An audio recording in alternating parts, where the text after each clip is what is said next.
2 Chronicles chapter 2.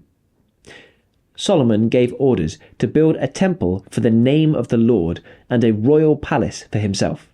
He conscripted 70,000 men as carriers and 80,000 as stone cutters in the hills, and 3,600 as foremen over them. Solomon sent this message to Hiram, king of Tyre. "Send me cedar logs, as you did for my father David, when you sent him cedar to build a palace to live in. Now I am about to build a temple for the name of the Lord my God, and to dedicate it to him for burning fragrant incense before him, for setting out the consecrated bread regularly, and for making burnt offerings every morning and evening, and on the Sabbaths, at the new moons, at the appointed festivals of the Lord our God. This is a lasting ordinance for Israel. The temple I am going to build will be great, because our God is greater than all other gods. But who is able to build a temple for him, since the heavens, even the highest heavens, cannot contain him? Who then am I to build a temple for him, except as a place to burn sacrifices before him?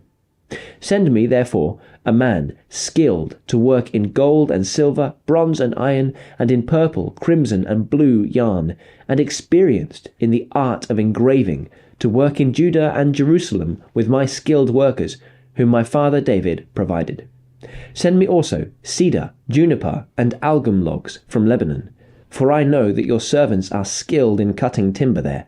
My servants shall work with yours to provide me with plenty of timber, because the temple I build must be large and magnificent. I will give your servants, the woodsmen who cut the timber, 20,000 cores of ground wheat, 20,000 cores of barley, 20,000 baths of wine, and 20,000 baths of olive oil." Hiram, king of Tyre, replied by letter to Solomon, "Because the Lord loves his people, he has made you their king." And Hiram added, "Praise be to the Lord, the God of Israel, who made heaven and earth. He has given King David a wise son, endowed with intelligence and discernment, who will build a temple for the Lord and a palace for himself. I am sending you Huram-Abi, a man of great skill, whose mother was from Dan and whose father was from Tyre.